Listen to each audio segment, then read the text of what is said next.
In the world of Destiny, there are many ways to support your team. Abilities, exotic armor pieces, and especially weapons. Some of these weapons can provide healing, some can buff your team, some can debuff the enemies, and much, much more.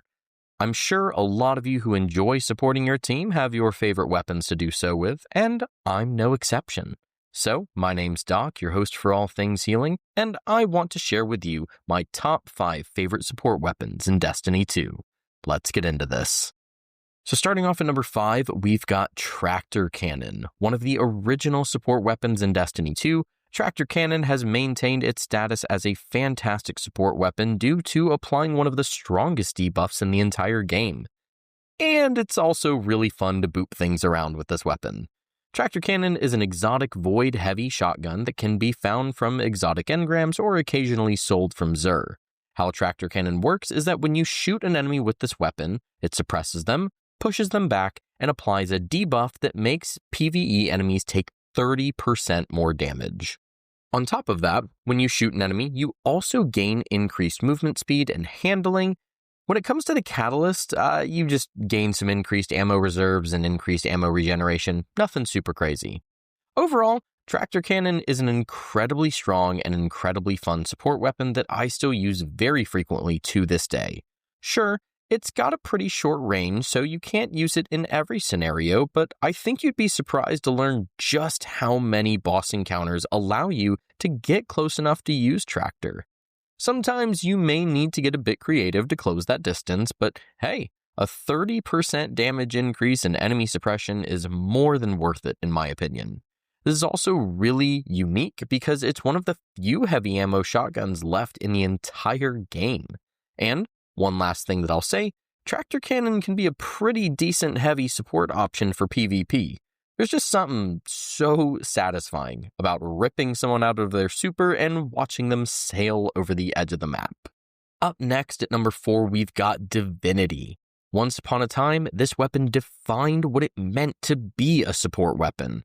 There was a dedicated role in almost every raid team for someone specifically to bring Divinity. While it has certainly fallen from grace due to some nerfs, I still actually really enjoy using it where I can. Divinity is an exotic arc trace rifle that can be found from a quest line involving the Garden of Salvation raid. The way that Divinity works is that sustained damage against an enemy applies a twofold debuff to them. It starts by making PvE enemies take 15% more damage, as well as creating a bubble on the enemy that acts as a crit spot for your allies to shoot at, meaning anytime anyone is shooting at that crit spot, it is acting as precision damage. And at this time, Div does not have a catalyst, but it can stun overload champions. Like I mentioned earlier, this was once the strongest support weapon in the game, bar none. And that's mainly because the damage vulnerability that it applies actually used to be 30% rather than today's 15%. You may be thinking, hey, Tractor Cannon applies a 30% debuff, why did Div get a nerf? Well, Divinity has a much larger range and free crits for weapons like Izanagi's Burden or Whisper of the Worm, plus 30% extra damage done to the enemy was absolutely insane. And while a lot of players were very upset with the nerfs, I can't say that I don't understand why it happened. Today, Div is still a good support weapon though that has some niche use cases. It's mostly still relevant in encounters where the boss moves pretty quickly or has a hitbox that's difficult to hit. Think the Death Singer in Crota's End or Simuma in Ghost of the Deep. Despite how niche it is in today's sandbox, I think it's still a pretty cool support weapon with quite the history behind it. Coming in at number 3, we've got Red Death Reformed. Have you ever wanted to just absolutely slay out and also provide tons of healing for your team at the same time? Then Red Death Reformed is for you. It's an exotic solar pulse rifle that was released during episode Echoes. It can be found today in the Exotic Archive kiosk in the tower, and it is absolutely stacked with what it does. So, to start, defeating enemies with this weapon will cure you, increase reload speed, and if you reload after defeating an enemy, you cure nearby allies, basically like a stronger heal clip. When you deal any damage with this weapon, you gain increased handling, have less flinch, and increased movement speed. Then, when you are at low health, this weapon also deals additional damage. To add the cherry on top, the catalyst makes it so that every other final blow creates a burst of healing that applies restoration to you and your allies.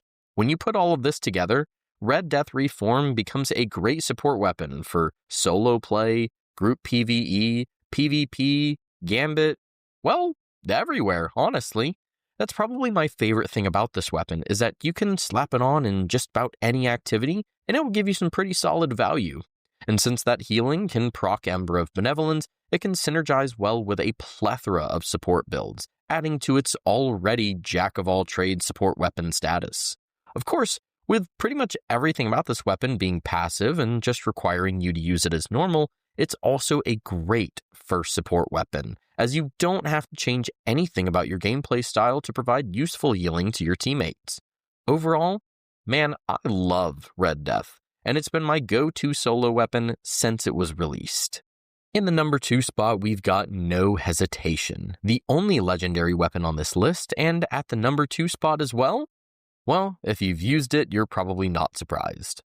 No Hesitation is a legendary solar support frame auto rifle that was released during the final shape. It can be found from the Pale Heart destination and is also craftable. The way the support frame autos work, for those that may not know, is that when you deal damage with the support frame auto or one of your other 2 weapons, the auto rifle will gain charge. When you're targeting a teammate and hipfire the auto rifle, those shots will heal that teammate that you're targeting. To the best of my knowledge, there's currently 3, I guess technically 4 support frame weapons in the game. You've got No Hesitation, Adamantite, and Cusp Sempiternal as support frame autos, and then you've also got the Service of Luzaku exotic machine gun. Support frame weapons inherently have insanely strong healing. If you get pretty good with these things and know how to balance how much healing you're putting out, you can keep your teammates alive through a lot of things that they have no business surviving. So, if there are 4 support frame weapons, why am I naming No Hesitation specifically? Well, that mainly comes down to perks. See, No Hesitation is already a strong support weapon, but because it's a solar weapon, it has access to perks that synergize with the solar subclass, which, for those that may not know, is pretty much the best support subclass in the game. It can roll with things like Incandescent, which you can use to build into keeping a higher uptime on Radiant for your allies, or it can also roll with Physic, which can help you heal even more through an additional source of restoration. And both Radiant and Restoration also synergize with Ember of Benevolence to help you maintain an even higher uptime on all of your abilities. Needless to say, this weapon is strong, and more importantly, it's really fun and really satisfying. And in the number 1 spot, we have Lumina. You know how a lot of NPCs in Destiny all have their favorite weapons? Cade has the Ace of Spades, Saint 14 has the Perfect Paradox, etc. Well, if I was an NPC in Destiny, I have no doubt that Lumina would be mine.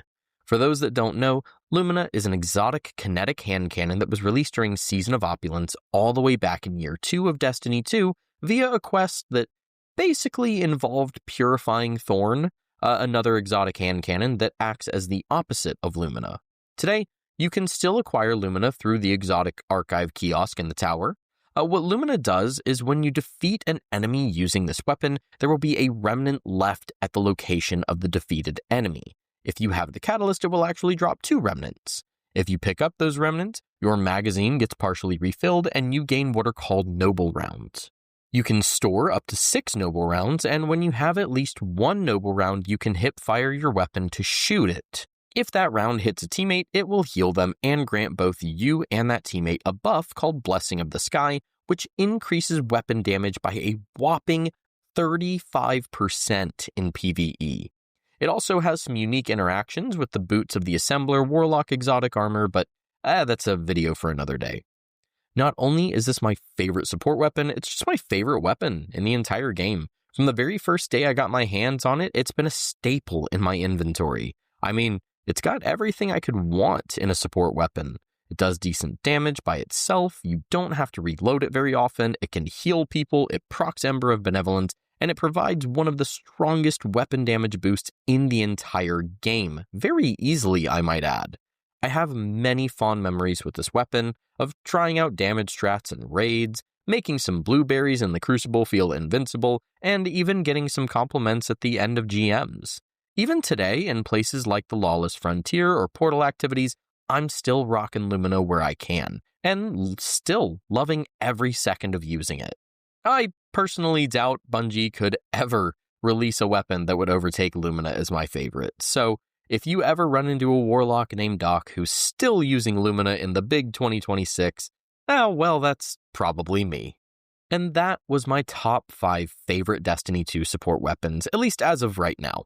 If you have a favorite support weapon, let me know down in the comments. Other than that, I hope you enjoyed the video and found it useful. Maybe consider subscribing if you'd like to see more videos like this one. Don't forget to check out the link on my page to follow me on stuff and join my Discord server. I think all I've got left to say is that I've been Doc. Take care of yourselves, be good to others, don't forget to do something nice for yourself today, and I will catch y'all in the next one.